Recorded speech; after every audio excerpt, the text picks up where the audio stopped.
호주 동부 뉴사우스 웨일즈 주. 너 도대체 어떻게? 말도 안 돼. 너 따위가. 호주의 한 고급 레스토랑에서는 동창들로 보이는 성인 남자와 여자들이 만찬을 즐기고 있습니다. 그런데 얼마 후 해당 레스토랑에는 먼 발치에서도 빛이 나는 듯한 미모의 젊은 호주 여성이 한국인 남자와 손을 잡고 등장합니다. 만찬을 즐기던 젊은 남녀들은 미모의 호주 여성과 한국인 남자를 바라보며 믿을 수 없다는 반응을 보입니다. 그리고 잠시 후 동창들이 모여있는 그 자리에서는 충격적인 진실이 드러나게 되었다고 하는데요. 도대체 그들에게는 무슨 사연이 있었던 것일까요? 야, 이자벨. 너 이름 바꿔야 하는 거 아냐? 얼굴은 괴물인데 왜 이름은 공주 같은 이름을 하고 있어? 그런 외모로 나중에 시집이나 가겠어? 아니지. 그 전에 남자를 만날 수나 있으려나? 저는 어렸을 때부터 친구들에게 괴롭힘과 따돌림을 당했습니다. 그들이 저를 괴롭힌 것에는 이유가 있었죠. 그건 바로 제가 남들과는 다른 특이한 희귀 질병이 있어서였습니다. 얼굴 혈관에 특정 장애가 있어서 얼굴 일부분에 마치 화상을 입은 듯한 보기 흉한 반점들이 생긴 것이죠. 사실 저는 이런 저의 얼굴이 남들과는 다르다는 사실을 학교에 가면서부터 알게 되었습니다. 다른 친구들의 얼굴에는 저와 같은 반점들이 없다는 것을 알게 되었고, 그것이 제가 그들과는 다르다는 사실을 인지하게 해주었죠. 하지만 저의 부모님은 저에게 아낌없는 사랑을 주었습니다. 늘 저에게 자존감을 키워주기 위해 누구보다 이쁘다고 말해주었고, 제가 세상의 주인이라고 말해주셨어요. 그 덕분에 저는 친구들에게 그런 괴롭힘을 당하면서도 꿋꿋하게 참으며 앞으로 한 발씩 내디딜 수 있었던 것 같습니다. 만약 그런 일이 저에게 생기지 않았더라면 무탈하게 유년 시절을 보냈을지도 몰랐죠.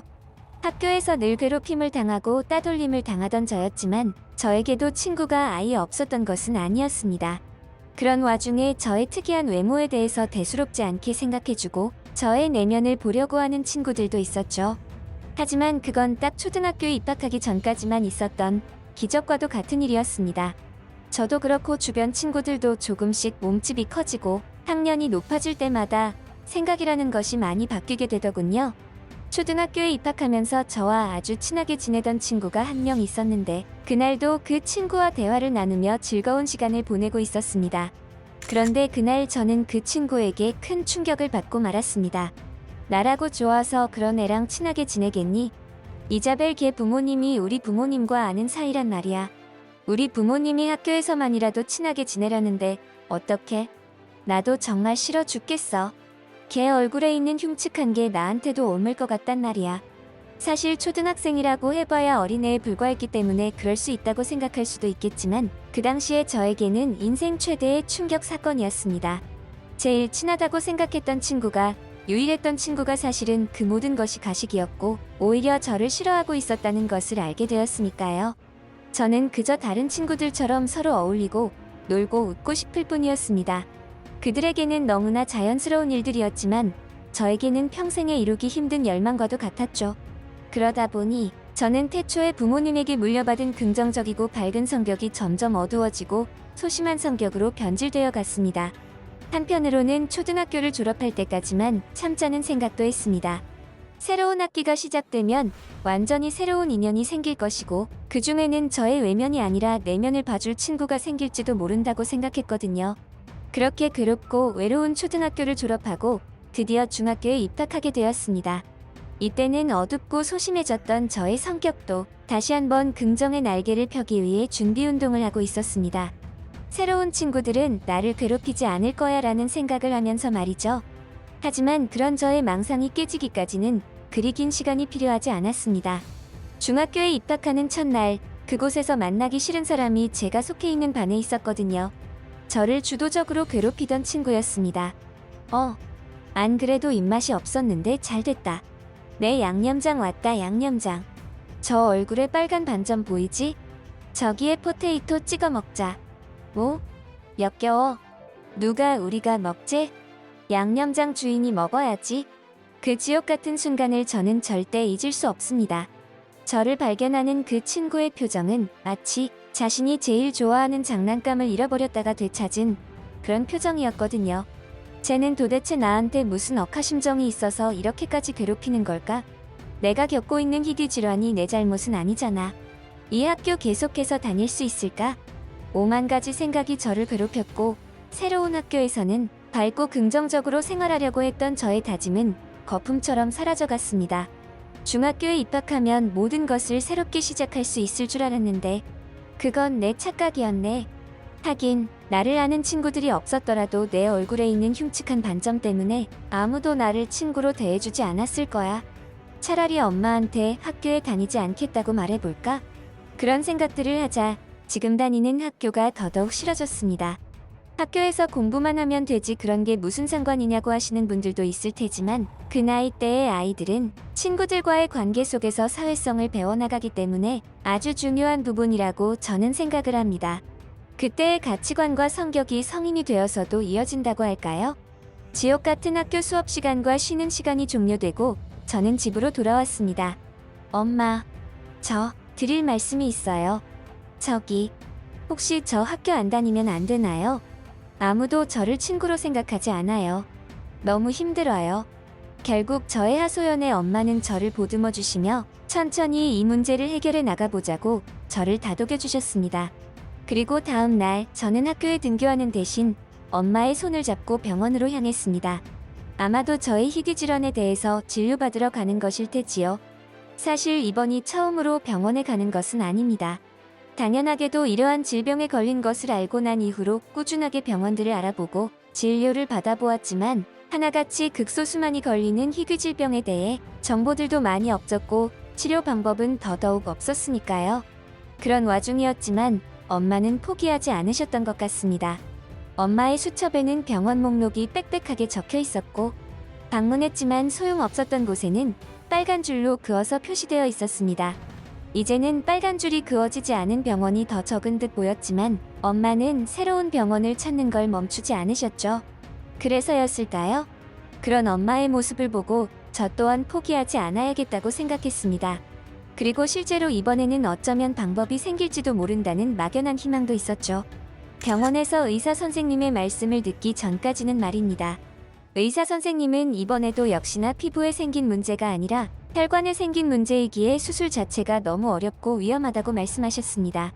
지금 당장 생명에 지장이 있거나 하는 문제가 발생하는 질환이 아니었기에 그런 위험을 감수하고 수술을 진행하는 건 안 된다고 말이죠. 그 말씀에도 일리는 있었습니다. 다른 사람들의 시선에는 미용적인 부분 때문에 수술을 받으려는 것처럼 보일 수도 있으니까요. 저는 엄마에게 너무나 미안했습니다. 이렇게 치료하기도 어려운 병에 걸린 저 때문에 한시도 마음이 편하지 못하시다는 것을 잘 알았습니다. 그런 엄마에게 제가 보답할 것은 이것밖에는 없다고 생각했습니다. 제가 그저 참고 인내하는 것이었죠. 엄마, 저는 괜찮아요. 그러니까 이제 병원은 그만 알아보시고 저는 신경 쓰지 마세요. 제가 죽는 병에 걸린 것도 아니잖아요. 저는 억지로 밝은 모습을 보이며 엄마에게 제 병에 대해 이제 그만 포기하라는 뉘앙스로 말씀을 드렸습니다. 그런 저를 보는 엄마는 오묘한 감정을 느끼시는 것 같았어요. 지금의 이런 현실이 슬프면서도 한편으로는 오히려 엄마가 저에게 미안한 감정을 느끼는 듯했죠. 그렇게 저의 유년기 시절과 학창시절은 지독하게 괴롭고 외로운 시절로 기억하게 되었습니다. 실제로 저는 학창시절 내내 친구 한 명 사귀지 못했습니다. 친구는커녕 괴롭히거나 놀림을 당하지 않으면 다행이었죠. 성인이 된 저는 제 얼굴에 있는 흉측한 반점들을 감추기 위해서 최대한 화장을 진하게 하기 시작했습니다. 콤플렉스에 대한 부분도 있었지만 그러지 않으면 사회생활이 불가능했으니까요. 불행 중 다행으로 회사에 취업을 하는 데는 성공했지만 늘 제 얼굴에 반점이 신경 쓰이는 건 사실이었습니다. 그러던 어느 날 회사의 한 직원이 제가 화장을 하기 전인 학창시절 때의 사진을 들이밀며 제가 맞느냐고 물었죠. 저는 너무나 당황스러웠고 이 사진을 도대체 어떻게 구한 것인지 의문스러웠습니다. 알고 보니 그 사진은 학창시절 저를 괴롭히던 친구를 통해 알게 되었다고 했죠. 저는 도저히 이 지옥 같은 괴롭힘의 굴레에서 벗어나지 못할 것 같았습니다. 이제는 화장으로 그것을 감추고 다니는데도 과거의 사진까지 들추어내는 지금의 현실이 너무나 싫었죠. 그 이후로 저는 심각한 우울증에 빠졌고 퇴사를 하고 집에만 처박혀서 은둔 생활을 시작했습니다. 단 한 명의 친구도 남자친구도 사귀어 보지 못한 저 자신이 너무나 한심하고 또 한심했습니다. 그러다가 기어이 사회와는 완전히 단절된 생활을 이어갔고 아주 부정적인 생각조차 하게 되었죠. 더 이상의 삶의 의미를 찾지 못했습니다. 하루는 그런 저를 걱정스러운 눈빛으로 바라보던 어머니가 저에게 한마디 하더군요. 이자벨, 내가 너의 이름을 이자벨로 지은 이유가 뭔지 아니? 하늘에 맹세했다는 의미야. 너를 이 세상에서 가장 행복한 사람으로 만들겠다는 맹세 말이야. 그래서 이 엄마는 요즘에 너무나 슬프구나. 그 맹세를 지키지 못하고 있다는 생각이 들어. 그런데 이자벨, 그것 하나는 꼭 기억해 주렴. 이 엄마는 절대로 너를 포기하지 않을 거야. 너는 반드시 많은 사람에게 사랑받는 존재가 될 거고 완전히 새로운 인생을 살게 될 거야. 단, 이 모든 일들은 너 스스로가 포기하지 않는다는 전제가 있어야 해. 실제로 어머니는 아직도 저를 포기하지 않으신 듯 했습니다. 그 증거로 어머니의 병원 목록 수첩에는 얼마 전까지 죄다 빨간 줄로 그어진 병원들 뿐이었는데 최근에 새로 적힌 병원이 하나 있었거든요. 어머니는 저를 데리고 밖에서 바람 좀 쐬자며 해외여행을 가자고 했습니다. 뜬금없는 여행이었지만 어머니의 그 한마디에 저의 마음이 동했던 것인지 스스럼 없이 따라 나서게 되더군요. 이때는 정말이지 상상조차 하지 못했습니다. 이 여행이 제 인생을 완전히 바꿔 놓을지는 말이죠. 제가 가게 된 여행의 목적지는 한국이었습니다. 어머니와 함께 한국의 병원에 도착했고 저는 그곳에서 오열하고 말았습니다. 그곳에서는 치료를 해보자고 했고 간격을 두고 무려 5번의 수술을 시도했으며 수술이 진행될 때마다 제 얼굴에 있던 흉측한 붉은 반점들은 눈에 띄게 사라지기 시작했습니다. 치료가 되고 있었던 것이죠. 마지막 수술을 마친 후에도 저는 한참 동안 한국에 머물며 생활하였습니다. 한국에 대해 더 알고 싶었고 한국어도 공부하고 싶어졌거든요. 그러다가 처음으로 남자친구라는 존재를 사귀게 되었어요.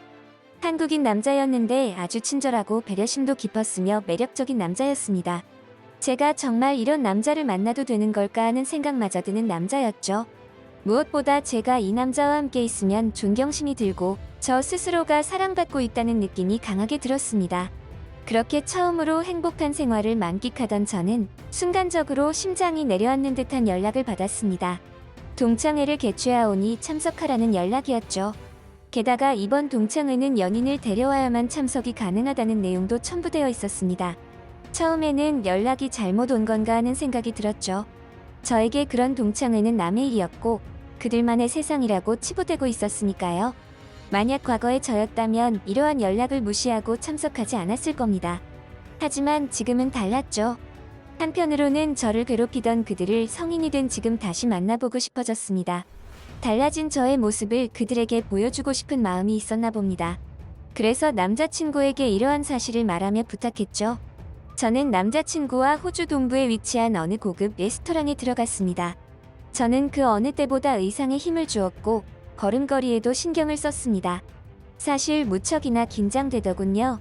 또다시 그들에게 놀림을 받게 되는 건 아닐까? 혹시라도 남자친구로 동양인을 데려왔다고 뭐라고 하지는 않을까? 또 그런 일들이 생겨서 남자친구에게 민폐를 끼치지는 않을까 하는 걱정들이 생겼습니다. 오죽하면 그 자리에서 발길을 돌려서 다시 돌아가고 싶은 정도였죠. 하지만 그런 저의 걱정은 얼마 지나지 않아서 기우였다는 것을 깨닫게 했습니다. 너 도대체 어떻게? 말도 안 돼. 너 따위가. 그 자리에는 당연하게도 저를 그토록 괴롭히던 친구도 있었습니다. 배가 불뚝하게 튀어나온 중년 남자를 옆에 끼고 있더라고요. 그 친구는 저에게 막말을 하려다가 입을 굳게 다물었습니다. 아마도 그녀에게는 저의 모습이 충격적으로 다가왔을 겁니다.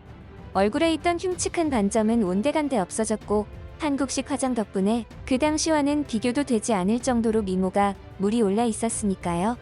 게다가 저의 남자친구는 그 자리에 있는 많은 여성의 주목을 받았습니다. 아주 관심 폭발이었죠. 저는 그 당시에 제 남자친구가 잘생겨서 그런가 보다 했는데 나중에 알고 보니 제가 모르는 사이에 호주에서는 한국 남자에 대한 호감도가 극에 달해 있을 때였더군요. 한국 드라마와 영화들이 인기를 끌다 보니 자연스레 한국 남자에 대한 인기도 같이 상승했던 것이겠죠. 결국 그날의 주인공은 저와 남자친구가 되었습니다. 저를 주도적으로 괴롭히던 그 친구는 완전히 쭈구리가 되어서 말도 제대로 하지 못하더라고요. 특별히 제가 괴롭힘을 당하던 과거의 일들을 굳이 끄집어내거나 하지는 않았습니다. 지금의 상황이 그때의 아픔을 조금은 치유해주는 느낌이 들었으니까요. 무엇보다 저는 과거보다 현재의 삶에 더 집중하기로 결심했거든요. 사실 이런 생각은 제 한국인 남자친구 덕분에 생긴 것이에요. 남자친구를 처음 사귈 때 과거의 저를 숨기는 것이 너무나 죄책감이 들어서 모든 사실을 털어놓았는데 그때 남자친구가 저에게 해주었던 말들은 제 인생에 아주 큰 영향을 미쳤죠. 이자벨, 너의 과거가 어땠는지가 중요한 게 아니야. 한국에는 이런 말이 있어. 지성이면 감천이다. 무슨 일이든 정성을 다하면 하늘도 감동한다는 뜻이야. 이자벨, 너와 어머니의 정성이 하늘을 감동시킨 것은 아닐까? 그리고 인생이란 게 현재가 모여서 미래를 만들어내는 거잖아. 그러니까 너도 지나간 일에 너무 연연하지 말고 지금을 최선을 다해서 살자. 우리 그렇게 사랑하기에도 바쁘니까. 홍콩의 중심가 침사추이. 저거 잡아. 절대 놓치지 마. 홍콩에서도 가장 인기 있는 관광지로 꼽히는 침사추이에서는 무슨 영문인지 젊은 미국인 남성이 중국인으로 보이는 여러 명에게 쫓기고 있는 듯합니다. 얼굴이 새파랗게 질린 미국 남성은 이들을 피해 죽을 힘을 다해 뛰어다닙니다. 그런데 한참을 도망가던 미국 남성은 잠시 숨을 돌리며 자신을 쫓아오던 무리를 따돌렸다고 생각한 그 순간 이유를 알 수 없는 갑작스런 심정지 상태로 병원에 실려가게 되고 그곳에서 충격적인 일들을 겪게 되었다고 하는데요. 도대체 이 미국 남성에게는 무슨 사연이 있었던 것일까요? 어이, 윌리엄. 도대체 자네의 간덩이는 어떻게 생겨 먹은 건가? 그 높은 곳에 올라갔다가 떨어지기라도 하면 어쩌려고 그래? 그리고 맨날 건물 사이를 그렇게 맨손으로 넘어 다니다가 큰일 난다고? 미국에서 저널리스트로 근무 중이었던 저는 쉬는 날이면 늘 익스트림 스포츠를 즐겼습니다. 익스트림 스포츠는 대체로 위험 요소들이 포함된 스포츠를 말하는데요. 일반적으로 굉장히 속도감이 있거나 아주 높은 곳에서 하는 스포츠들도 있습니다. 또 고도의 신체적인 능력이나 특별한 장비를 필요로 하는 스포츠도 있죠. 특히 제가 좋아하는 운동은 파쿠르라는 운동이었습니다. 맨손으로 건물이나 벽을 타거나 뛰어넘어 다니는 운동인데 속도감과 스릴, 그리고 운동 능력 향상까지 해주기에 저의 최애 운동이 되어버렸죠. 제 주변에는 그렇게 위험한 운동을 왜 하냐고 하는 분들도 많습니다. 젊은 사람이 굳이 그렇게 위험한 운동을 하느냐는 것이죠. 하지만 저는 그런 운동을 함으로써 저의 존재 가치를 느낀다고 해야 할까요? 위험하지만 그것을 해낼 때의 그 짜릿함, 스릴과 재미는 말로 형용할 수 없을 정도입니다. 그러한 스포츠를 즐기는 자체로 저 자신의 한계를 극복하고 완전히 새로운 것을 경험하는 것에 의미를 두는 것이죠. 여러분들에게 그런 저의 스포츠 정신을 이해해 달라는 말씀은 드리고 싶지 않습니다. 어디까지나 저의 개인적인 취미생활이니 그런 부분은 존중해 주셨으면 좋겠다는 마음뿐입니다. 하지만 저의 이런 익스트림 스포츠 정신을 추구하면서 딱 한 번 지독스럽게 후회를 했던 적이 있습니다. 그때는 제가 왜 그런 미친 생각을 했었는지 지금으로서는 당최 이해할 수 없을 정도였죠. 주말만 되면 늘 스릴 있고 위험한 스포츠만 찾아다니던 저는 미국 내에서는 더 이상 저를 자극할 스포츠가 없다고 느껴졌습니다. 그때는 거의 병적으로 그런 것들에 집착하던 시기여서 오로지 그런 것만 보이는 것 같았죠. 그래서였을까요? 주말에만 즐기던 그 위험병이 이번에는 저의 본업에까지 영향을 미치기 시작했습니다. 어느 날 저는 회사에서 세계의 깡패 역사라는 주제로 방송 프로그램을 만든다는 사실을 알게 되었죠.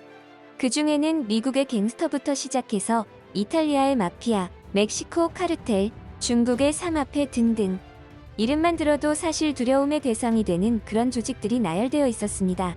아무래도 주제가 주제이다 보니 해당 프로젝트를 모두 기피하고 있었죠. 저는 그때 희열을 느꼈습니다. 바로 이거다. 내가 찾던 스릴, 그동안 내가 느껴보지 못한 새로운 형태의 스릴이 바로 이것이라고 생각이 되었던 겁니다. 그래서 저는 곧바로 직장 상사에게 해당 프로젝트에 참여할 것을 어필했고 어차피 아무도 안 해서 잘못하면 없어질지도 모를 프로젝트였기에 곧바로 수락하더군요. 수많은 조직 중에서 저는 중국의 사마페 조직을 조사하고 인터뷰를 따오는 역할을 맡았습니다. 솔직히 이때는 정말 몰랐습니다. 저에게 그런 일들이 생기게 될지는 말이죠. 그 길로 곧바로 홍콩에 도착한 저는 하루 정도의 여유가 있어서 홍콩의 음식들을 먹으러 다니며 간만에 여행을 온 기분을 내면서 즐거움을 만끽했습니다. 그리고 다음날부터 곧바로 홍콩 내를 돌아다니며 삼합회에 대한 정보를 캐고 다녔죠. 사실 제가 홍콩에 온 것도 삼합회의 주 활동지라는 정보를 들었기 때문이었습니다. 그래서 제일 먼저 홍콩의 중심가로 불리는 침사추이 쪽에서 주민들을 상대로 삼합회에 대한 정보들을 물어보고 다녔던 것이죠. 그런데 주민들은 삼합회라는 이름을 들먹이자 하나같이 문을 닫아버리거나 인터뷰에 응하지 않는 사람들이 많았습니다. 아마도 두려운 것이겠죠. 하지만 의외였습니다. 그냥 이름을 듣는 것만으로 저렇게 거부 반응을 보일 줄은 몰랐거든요. 제가 아마도 미국인이어서 그럴지도 모른다고 생각했습니다. 하지만 그대로 포기할 제가 아니었죠. 최대한 어르고 달래서 겨우 정보를 얻고 인터뷰를 따내고 있었습니다. 하지만 그때 저는 그 일을 적당히 하고 돌아가야 했을지도 몰랐습니다. 너무 들쑤시고 다닌 탓인지 삼합회 조직에 저에 대한 이야기가 흘러들어간 듯했죠. 어느 날 험상궂게 생긴 아저씨가 저에게 찾아와서 중국말로 뭐라 했습니다. 저는 그 이야기들을 모두 알아들을 수 있었죠. 제가 중국에 파견을 오게 되었던 것도 출중한 중국어 실력 덕분이었으니까요. 어이, 미국 기자 양반. 도대체 뭐 때문에 우리에 대해서 캐고 다니는 거요? 이유나 좀 합시다. 뭐 이상한 기사거리라도 내려고 그러는 거요? 그런 거면 기자 양반 신상에 문제가 생길 텐데 협박하러 온 것인지 아니면 진짜 궁금해서 찾아온 것인지 헷갈렸지만 분명한 것은 지금 이 아저씨가 삼합회의 일원일 것이라는 강력한 느낌이었습니다. 협박이고 뭐고 저는 곧바로 기자의 본색을 드러냈죠. 궁금한 것이 몇 가지 있고 절대 이상한 기사를 내보내지 않겠다는 약속을 했죠. 처음에는 의심쩍은 눈빛으로 저를 바라보던 그 아저씨는 이내 저를 데리고 어딘가로 향했습니다. 제가 도착한 곳은 한 식당의 주방을 통해 이어진 아주 비밀스러운 공간이었습니다. 아주 어두웠고 음침한 곳이었죠. 아마 제가 미국에서 주말마다 그러한 위험과 스릴을 즐기던 사람이 아니었다면 소변을 지렸을지도 모르겠습니다. 조금은 긴장된 저는 인터뷰를 진행했습니다. 주로 저의 질문은 삼합회에 대한 정보들이었습니다. 삼합회는 주로 어디에서 활동을 하나, 그리고 언제부터 결성이 된 것이냐, 그리고 주 수입원은 어디에서 나오는 것이냐, 라는 식의 질문이었습니다. 별것 아닌 질문으로 생각한 저는 태연하게 질문을 이어갔지만 이런 질문들이 그들에게는 매우 민감한 문제로 받아들여졌던 것 같습니다. 갑자기 그들의 인상이 험악해지며 저를 노려보기 시작했거든요. 그리고 그 중에서 제일 직급이 높아 보이는 중년 남자가 주변에 있는 젊은 남자에게 작고 음침한 목소리로 한마디 했죠. 만약 제가 중국어를 할 줄 몰랐다면 아마 저는 그 자리에서 죽었을지도 몰랐습니다. 그는 중국어로 저를 처리하라는 말을 했었거든요. 불길한 예감을 한 저는 무슨 이유로 그러는 것이냐고 최대한 저들을 흥분시키지 않기 위해서 노력했습니다. 하지만 저들은 마치 처음부터 나에게 좋게 대해줄 생각이 없었던 사람처럼 인상을 구기며 달려들었습니다. 처음에는 3명이었던 그들은 어딘가에서 불쑥불쑥 튀어나오기 시작했죠. 그때 처음으로 깨달았습니다. 이러다가 진짜 큰일이 날 수도 있겠다는 것을요. 그래서 저는 그 당시에 본능대로 움직이기 시작했습니다. 도망을 가는 것이 그 당시에 최선의 방법이었어요. 그들을 상대로 대응했다가는 뼈도 못 추릴 것 같았거든요. 하지만 처음에 몸과 몸이 부딪히며 빈틈을 만들기 위해 약간의 몸싸움이 있었는데 그때 그들 중 한 명이 휘두른 무기에 베인 것인지 잘 기억은 나질 않았지만 팔에서는 피가 나고 있었습니다. 하지만 이 정도의 상처만 난 것은 어쩌면 천운일지도 모른다는 생각이었죠. 그들을 피해 도망을 가는 와중에도 저는 제가 미국에서 주말만 되면 즐겼었던 파쿠르라는 익스트림 스포츠에 대해서 너무나 고마운 마음을 느꼈습니다. 아무래도 저는 장애물을 잘 뛰어넘을 수 있었기에 그들을 피해서 장애물이 많은 곳으로만 다니기 시작했고 그러다 보니 그들과 저의 거리 격차는 더욱 벌어질 수밖에 없었거든요. 결국 저는 그들을 따돌리고 조용한 곳에서 숨을 돌리며 생각을 정리하기 시작했습니다. 이대로 이곳에 머무르면 그들의 구역에서 결국 큰일을 당할지도 모른다는 생각이 지배적이었습니다. 본능적으로 이곳을 떠나야 한다고 생각하던 중이었죠. 그래서 결국 저는 인터뷰를 포기하고 살기 위해 이곳을 떠나기로 결심했습니다. 그리고 곧바로 공항으로 향했죠. 그때까지만 하더라도 긴 한숨을 내쉬며 정말 힘든 여정이었다고, 이제는 미국인 본국으로 돌아갈 수 있을 것이라고 당연하다는 듯 생각했습니다. 그런 일이 일어날 것이라고는 정말이지 상상도 못했죠. 제 몸의 상태가 이상하다고 느낀 것은 공항에 도착하여 미국행 비행기 티켓을 알아보던 때였습니다. 시야는 점점 뿌옇게 흐려졌고 호흡은 점점 가빠웠습니다. 죽을 힘을 다해서 도망을 치느라 땀을 좀 흘리긴 했지만 이 정도의 운동량으로 제 몸 상태가 이렇게 된다는 게 선뜻 이해되지 않았죠.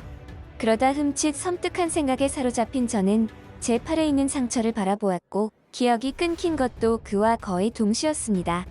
그리고 제가 정신을 차리고 눈을 떴을 때는 아무것도 보이지 않는 칠흑 같은 어둠과 추위가 저를 반겼습니다.